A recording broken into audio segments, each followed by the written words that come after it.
ایرو میوانیم سباتین گلتکین هوالیم راجموان مامسته بخیراتی. صافی سپاس. اول سباتین هیوی امید هیه کو نها لسوریه پرگاله که پرنگی پرگاله که نناوندی ورا وکرن دوی دمیده کو درزیجی دوا خسریت کن. روشا هيا في آخر روشا هيا ميزوبوتاميا روجلاتا نافي جخو بلي في دستور نادا تشتكي جبو ويكو حيان نهان ناكو كي تم هاتنا وبتو آواي پرگالك بريكو بيك جخو لهرمي چه نوية نهاد دورد ام بحثا ديزاين كنون روجلاتا نافين دكان دفيد ديزاين دا جخو سي هيزين سركهنا يك دولتين کو في ديزاين چه دکن هيزن هگمونیک لگوری برجوندی خو دو دولتين كل هرم خودی ستاتقوی کنه و دخوازن سوی ستاتقوی خویا کو 100 سال پشتی شر جهان یکمین هاتیه و بپارسن اف دو اون کی ترکیش دنابواند و سرکیش واند که سسجی لور گل هنه işte بحثا گلو ممکنه اف گل هنه ev tişte kutudu biji pekane gelo tişteki nu jibo gelan lube ewl be tekoşina gelan va giretaye em ve dizanın heze ku dixwazin dizayne çê bikin ev dizayne divê li gor berjewendiyê wan be ew dizayn û ji xwe ev şer û ev mudaxale û ev hemû tişt li gor menfaet de çarçove menfaetê xwe de dixwazin vê dizaynê çêkir ew ji xwe yek ew پاری بره تباس کردی işte Alman و فرانس و نظام کیو دبیجن کرد مافی کرداجی هی لیوان گلا جخو کسین کو کرد کرن چار پرچه آخا وان کرن چار پرچه دان چار دولتان جخو او بخواد ایرو وان او روش جانبو او روش وان آوا کریه ایرو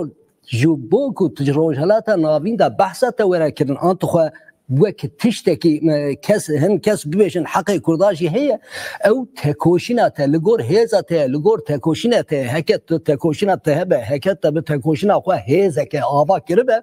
هر كس ناوته تين زمان او هيز ستاتقو كما قلت تخوازن ستاتقو خو بباريسن وك işte دولتا تركيا işte بري صدام هبو اسد دورا ايران او جي هدين تين تكبرنا وانجي جبر اف ديزاينا نويا كو ايدي او ستاتقو يا بري ديزاينا بري كو دشره يكميه جهان دا هاتبو دامزراندن لغوري برجواندي وان هيزن هيجمونيك نينه ايدي سرميانا گردوني ev sistema لسر فراسات نتو دولتي هاتبو آواکرن نلگور برجواندین پرگالا نو سرمیانا نو یا گردونیا دخوازن و بگوهارین لی اف گوهارین دوی لگور برجواندی وان به وکی گو گل دی لبر چه بکن گل که هزدار بن که تکوشینه که هزدار بدن دوماندن دی که بکار بن اراده یا خو نشان بدن محقق او لبر چاوا ورن گرتن پیشی مثلا کرد امل کردا دنیرن 100 سال کرد وی حالی دانش قتل عام در باس دمن جالیوان چار دولتان و اوروپا و ناتو و دولت دنجی او روش دزانی بو جو کرد کرن وی روش لی ایرو کرد خودی هزکنه اگر ایرو بحثا کردات تکرن خودی هزکنه چیه اب هز ناتو 40 ساله 5 ساله تکوشینه که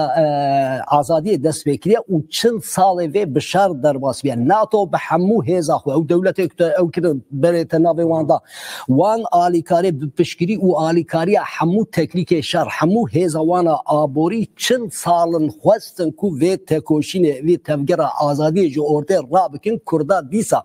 وكي شر يكمية جهان ديسا تنا بحسبين وتنا بورنديتن لي اف نبو كردا شكر كردا 40 سالا دجي في امبيجن فان ايريشان لبر خدا ايريشان دولتا ترك لبر خدا بر خدا نكا ديروكي قالك بدل مازندان داويه ده كردا بعقلك استراتيجيك بوليتيكا و باراديغما كا استراتيجيك دروشلاتا نافين دا فان قيران كوچيد بن ديزاين كوچيد بن دور دا تکوشینه که پر مزنده و ایرو باکو روشلات سوریا خودی هزن خودی ارتش خودی هزه که مزنن لگل امبیشن گله کل سرانسر دنیا ایشی ایدی به تکوشینه که پر مزن دنیا بحثا واند که تشتکیدن ایرو روجلات نابین دا امتم دنیرن هزن که هنه هزن تندرو جهادیست لدر دن هاتنه لدجی مروباهی براستی بفراست و پارادیگما که لدجی نرخ مروباهی تبدیرن تلهوجلات نابین دلیری تنه هزا کو لگور نرخ مروباهی مروباتی تبگره جواکه که سکولر لسر اساس آزادیا جنه تبگره که اکولوژیک دموکراتیک یعنی پیشکشی گلان بکن گل دناب هفته به هفته دناب خوشگو براتیه ده به هفته بشین تنه پروژه که کردان هیا و هر کس دزانه کو هکه من بخواستن روشلات نابین دیزاینه که چه بکن و اف دیزاین آرامیه که بخورا بینه بلی و ریک و تونه چونکه ام دزانن مثلا امش افغانستان انسان لور دست بکن ام جهادیست و داعش و القاعده و فلان لور افغانستان هات هیچ چه حالی ده و اوی چه به امرزان روجلات نابین ده بسالانه işte داعش خستن ورگه چی بنا پروژه بون پیلان بون işte اسرائیل امبیجن لفلسطینی لحمو روجلات نابین سومالیه بگیره لیبیا حیافر پیز پاراملیتر جهادی سنه لی اف گل و دبینن کو اف جهادیست اف هز پاراملیتر نکارن آرامیه که بین روجلاتا نابین و هز ناونتویجی نکارن لگور خو اف دیزاینه که دخوازن حتی کو اف فراست هبن لور آرامیه یعنی لگور سرمیانا گردونی لور پرگاله که بریکو پیک کل گور برشری بندیه وان به آوا به جبوه وقتا گلایه هکه گل که کوشینه بدن ev gele Kurd 40 sala ev ya ispat kiriye jibo hamu gelanji iro ispat heke pır nazlem heke tekoşine bidi leser esas berjevendiye gelan heke demokrasiye azadiye vekeviye tekoşine ke bidi تیجیه کی گل کارن گلک دست کفتیان بسر بخینن کرد مینا که هری پیشکتی یه وی روشن ایرو دروجلاتان نابینده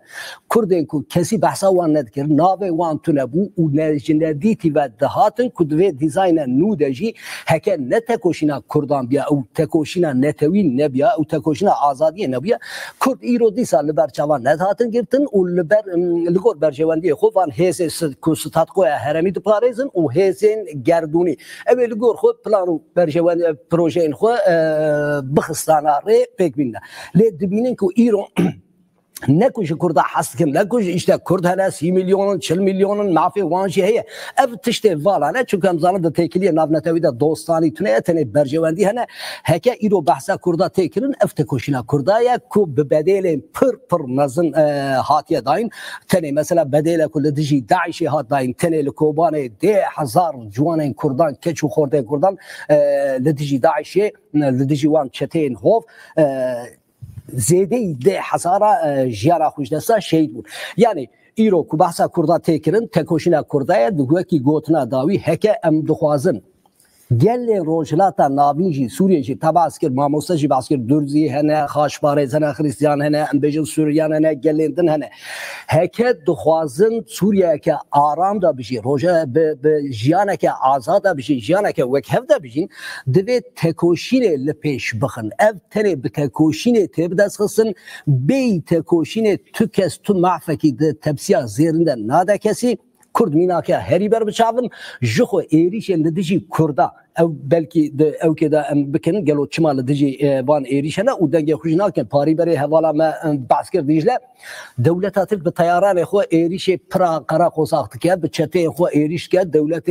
بیانی هیز نولتوی ویا دبینن او شیرا نابجن یعنی چی خیر تویا چیت که اوجی د چارچوب منفعت اندنه یعنی تکوشین کرد گلین هرمه کتباس وان کرد کرد جی دنافتا هکه دخوازن روشلاتا که ناوین ده بجین جانه که وکب و آزاد بجین دناف دموکراسی ده بجین لگور معفین خود بجین دبی تکوشین به پیش بخن او جبو سوریانه جی جبو علویه جی جبو خاشوارزه جی جبو حمو درزیه جی جبو حمو گلان دربازداره تنی ریه که جبو گلان تکوشین به پیش خستنا تکوشین خبره خستن کرنه بریزی وی ریتونه هر کس لگور حساب خواه دیزاین دا دلیزه پلانه خود چه دیگه işte گلجی حساب گلانجی گلجی برکو گلجی حساب خوب بکن دوید تکوشی را خوب پیش بر دیزاین کاتی آماده کرن جالی هیزه هگمون و او امدبینیم که در روشالات نابین دا هیزه کل دیجی وی دیزاین درکه بنتن تصویر اوی تصفیه بمن وکی حماسه وکی حزب الله وکی اسد تین تصفیه کردن نها جبو کرداجی یکیتی پیوسته به دیرو که دا بلکی ما جبر کو جخو یکیتی پیک نهاتیه ام دوی حالی دانه کرد دوی حالی دانه جبو کرداشی یکیتی ایرو هک نبه ایدی ده کینگ به پرسکه عجیبه یان دی اف هيا چواکو هزین کل دجی و دیزاین در کبن دیورن تصفیه کردن جالیه گلوبالیز به دناف گله کردشی ایدی جوی دقیق و پیده هزین کل دجی یکیتی در کبن جالیه گله کرد ورن تصفیه کردن جوانا د پارادایگما امده یکیتی نه اوکی تشتکی آباکنه تشتکی هوموژنه نه یعنی د تکوشینا آزادی کردان ده د برجواندی گلین کرد لگور برجواندی نتوی نه لگور برجواندی هزیندن و ستات قبل دوی چارچوبه ده دوی مثلا ایرو چیه چوینا لسوریه هکه ده سوریه ده پروژه ده سوریه به وی آوایی نمینه ده سوریه ده که لسوریه پرگاله که ورد آمزرانه ها دوی کرد چواب چن به پرگاله سر به ماسه رونین ما موسى مدني باسكر تاني دشار تاني بيواجو دشار تاني ناي بدرس خصن دبي تل سياسي لسر ماسيجي خالي دستك خورد بي دبي او كده هك دبي كرد بدنجك يكرتي بهلوستك يكرتي بهلوستك نتوي دوي ماسي ده دوي بازار ده جي خو بگرن ها هيزنكو او تكوشنا کرد ایرو هاتنه و روشی او تکوشیجی کی دایه چوا ده لسر چه اساسی هاتیه داین او جالیه گله کرد وجی تیزانی جالیه او هزین هگمون وجی تیزانی هزین هرمی وجی تیزانی دوی کرد هزین کردان بیک دنگی چه د پرسکریکا کرده هزا وان چد به işte امبیژن دیتنو پارادایگما و فراستا سیاسی و باوری چد به بلا به د تکوشینا گله کرده د آزادی گله کرده د و جبور کو ببن هزا که دروچلاتا ناوی ده دبه یک دنگی به فراستا که یک دنگ بچن سر ماسه و جورو بشو ده تکوشینا خلو گوروی هک اوسانکن گله کرد اف هزا کو تبلی بینه بون شو گله کرد وان تصفیه باشه gelek spasem derbasi hevditinin le Türkiye bebin pişti hevditinin le İmraliye naha ravşçiye tu çeva dibini çiket seri tecvan hevditina براستی تشتی که آنها چه دبد راسیونالیته ده با آوایی که راستی جخود دوی اف بد چل ساله به دولت تک 5 سال تکوشینه که اگه پرسکری که کورش آبابونا کوماری اوفر بعد دستید که قرکنی لدجی کردن این حاب و این کارا لدجی کردن آبابونا کوماری اوفر بعد دستید که دمشه لی اف 5 سال داوی کو چل ساله وی به تکوشینه که براستی به هم پا و پر بدل گران هاتیه داین ده اف هات دیتن با آوایی که عسکری با آوایی که شر نه دولتا تک دکاره کرده تک بدن و نه جی کرد کارن دولتا ترک با آوایی که عسکری تک بدن 40 ساله دنجی اف پیواجو دوام بکه دید داویه ده لحف کرنه که به ده جبو آشتیه که به هفره جیانه که ده لحف کرنه که هبه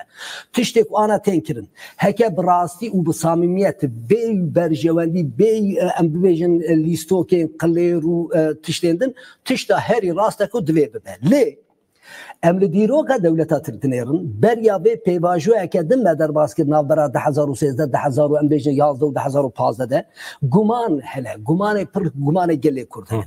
نه ام بزانن کو دولتا ترک هبونا خو لسر تنبونا گله کرد آواکریه لگوری دولتا ترک هبونا کردان تنبونا وی اوجی چتینه دجمنتیه که صندوقاری لدجی گله کرد تینه فراسات دولتا ترک ده ابهیه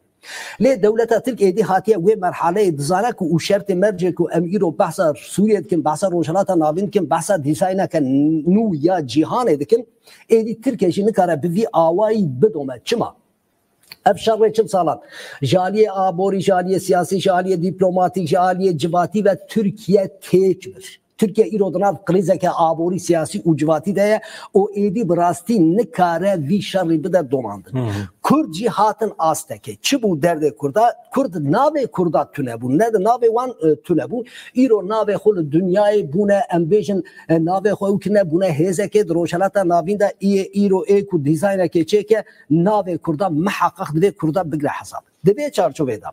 Türkiye zana ku ev dizayn veki ku Türkiye utkir ev hataşa komeçete biken şame emeji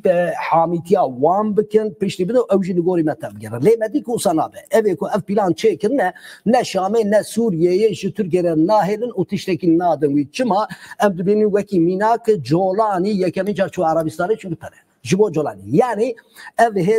nedin Türkiye TV o jiberez de ji em dizanin ku rojalat alemi ku wera dizayn kirin pirsgirêk çi bû feraseta netew devleti bu işte Irak tek çu, Suriye tek çu, lewir di devletin bi ferasetê netew devleti bana devleta Türk û İranê. Dibêjin ev şarlı dijî İranê be dûra pirsgirêka Tirkiye ya bi van İranê re heye, pirsgirêka Kıbrısê heye, pirsgirêka bi Yunanistan re heye, pirsgirêkên Tirkiye jî hene, pirsgirêka Kurd heye. Türkiye jî vê ditirse. Ji bo vê bi destê Baxçelî pêvajoyekî da dest pêkirin em zanin ku çarnêzî 4 salan li dijî rêberê gelê Kurd tecrîdek hebû ev tecrîd bi tekoşîna gelê Kurd hat genan. Yani îro eger meparî berê got tekoşîna gelan heke îro Dewlet Baxçelî û em bêjin iqtidara AKP MHP pêşî li hevdîtinê İmralî vekirin îro li Tirkiye hinek tê tiştê nîqaş kirin ew jî dîsa bi saya tekoşîna gelê Kurd ya Hundur welat û derveyî welat e. Ev pêvajo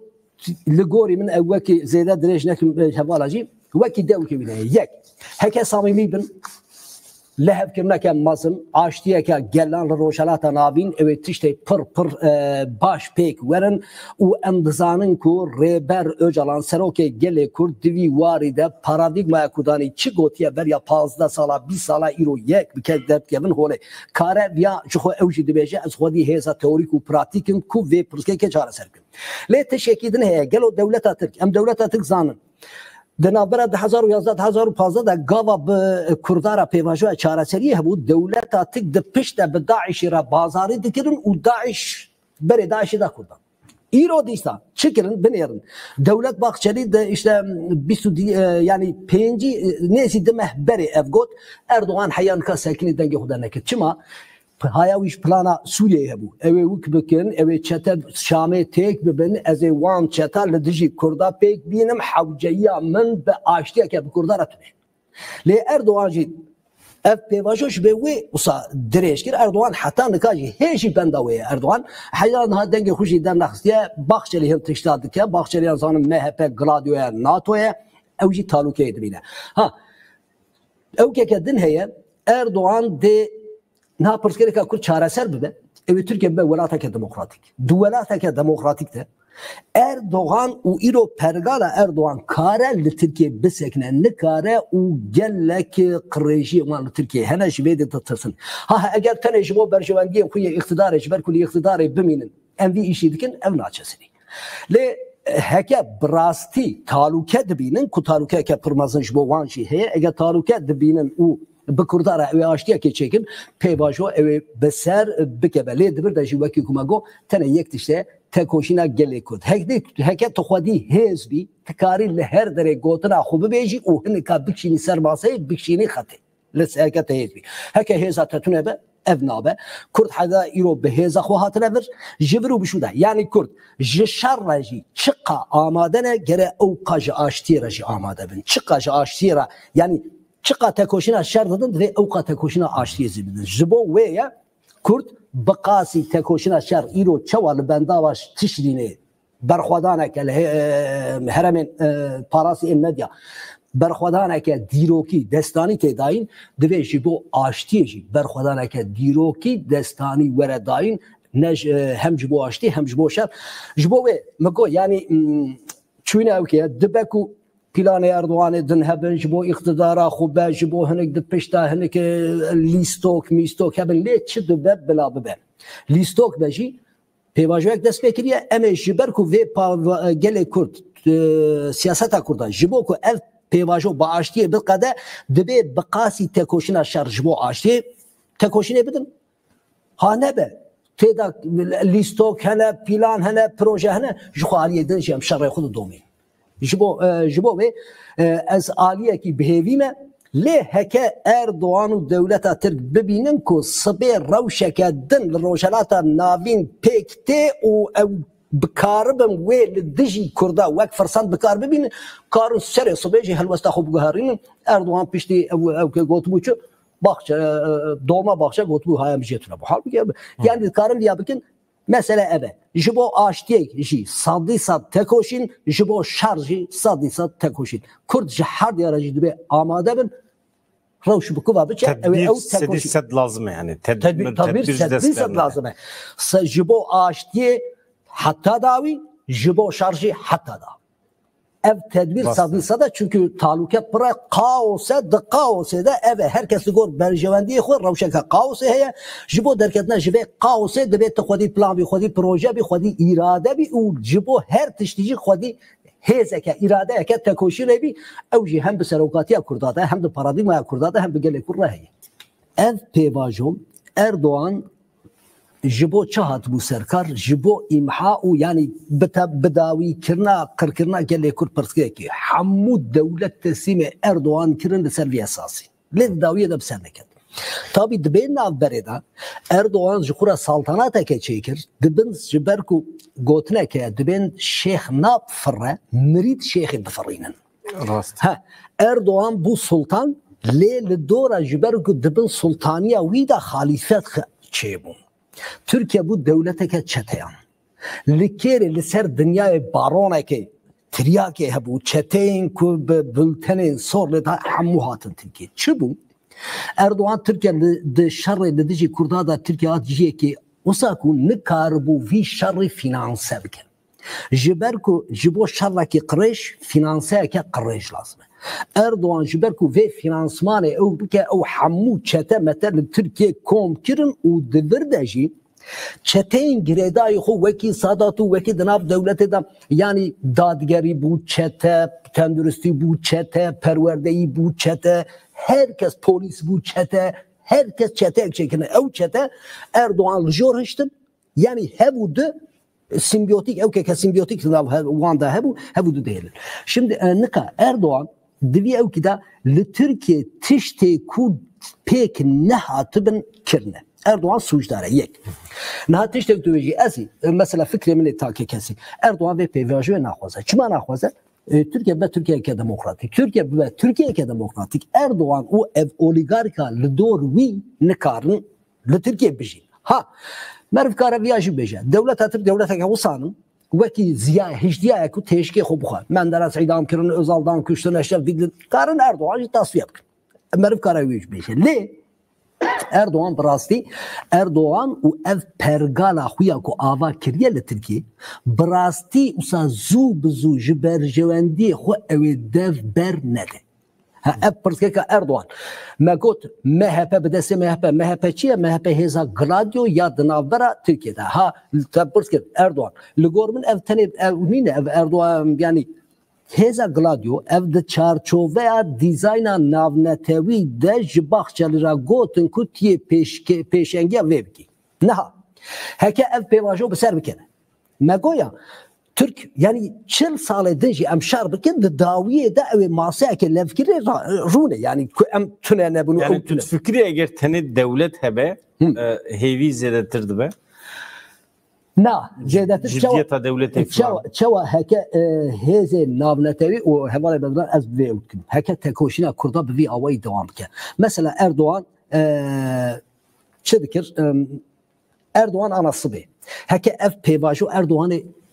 ew ka navnetewî rewşa Sûriyê ev plansaziya navnetewî ji xwe re ji bo wî wek mûmek çirûska mûmekê ji xwe re Fersendeyê bibîne ew ê pêlêxe ew ê bibêje min ew nekir Baxçelî got ez xwarijnam ez naz nakim wekî ku do jî digot wekî berê jî got ez dolma Baxçe naz nakim. Lê heke Erdoğan bibîne ku li Sûriye tişt li gor wî naçin colanî nehat Tirkiye çû Arabistanê. Hêza Tirkiye ki colanî li ser linga bihêle ne maddî ne alî pereben ne alî teknolojî silah ve tune. Heke Erdoğan bibîne ku di dawiyê de birastî têkçûn daha rewş xirab dibe ew ê Erdoğan bibêje kes ji xwe dibêje bê min talîmat da Baxçelî û nizamkî ev kir. Ew ê bibêje. Yani Erdoğan ji ber wê mi got ez bi guman. Yani jî hîs bike ku dewlet wî tasfiye dike. Aynen sadî sad. Yani ku berbibaşiyê ve biçe ew ê bibêje min talîmatta bi talîmata min ew ê derkeve bêje bi talîmata min ev îş çêbûn binê min Tirkiye aştî pêk anî dîsa ji xwe re serokkomariya niyeta Erdoğan heya mirinê serokkomariya Sultaniya Tirkiye. Ha eger rewş pêk nehat eke ji xwe re fersendek bî dîsa kare êrişê ku ana çawa êrişê Rojava dike êrişê xwe pêk bîne û bibêje Baxçelî dest pê kirbû ez viya jî naz nakim ew nakim lê مگو اف یک بتکوشینی و گریدا یا حواله بدران یا دنجی ایدی شرط و مرج روشلاتا نافین و شرط و مرج گلی کرد شرط و مرج کو آنا ترکیه تیده و سوریه هری داوی گتزر اولیا اسرائیل روشا فراستا تندراویا جهادیس روشلاتا نافین وان حمیه اوتکن کو اردوغان مجبوره وره به خطه چون دولت ترک ایدین نکاره بکشنه لی وکی کمکو فرسنده که بقاسی مومه که جی ببینه او پیواجوه پیلیخه دیسا شر بدومینه ها افجی تکوشینه و گریده یا دوی کرد از ویاد بجم کرد هزا کرده لگوری که دی تجاری آشتینه خوش شر و تکوشینه را لگوری که دی صبح آشتی پیک ورجی جا آشتی را خو آماده بکن پرسکره که گلی کل به هبه گلیده یعنی پیواجوه ترکیه هفدیتنین به ریبر اپورا او باندور اخوار لشر روشاوا جی بکر سوریه جی بکر باشه همو کردستان بکر شبو ویشی ام بیشین انا پاری بری تباس کرد یعنی دولت باخشلی تپرسی کرد و دولت باخشلی با عقل دولت جبو برجواندی پیشاروجا ترکیه کل به تعلقه پرپر مثلا روبریه انا او مثلا قبرص هي مثلا تخوازم بگیرن ناتو لور هنک تشتیک چیکرن بارگاهین اسکری لور چیدکن آلیدنه یونانیستانه یعنی وانا حمود دیگه بر چاب با عقل دولت کو به ترکاره به کرداره لهاتنه که پیک وره و دولت ترک به خطره خلاص بر اردوغان د چارچوبه حکمرانی خدا سلطانی خدا حتی مرنه از لسر کار بم حکمران بم کو نیم دارزاندن عاقبته که وک مرسی وک صدام نسر من اردوغان به هلوسته تفدگره دولت ترکیه فرسنده که هری بچوک دجی او شر قرکنه انکار و امحای بدومینه لی تکوشینا کردا چقا بلند به او قاجی دولت بین ری لگتن دولتنا هز ناونتویجی نچار بمینن کو و هز ببینن قاوسه د قاوسه ده یعنی تعلقه چقا پربن درفت او قاس پرن درفت چقا پربن شانس تا چقا او به تعلقه جی او قپرن دبی کرد ویا کد خو پارادایگما کردار سر وی اساسی او که خود که پولیتیکا خود ماشینه کرد به تکوشین الهر دری بلند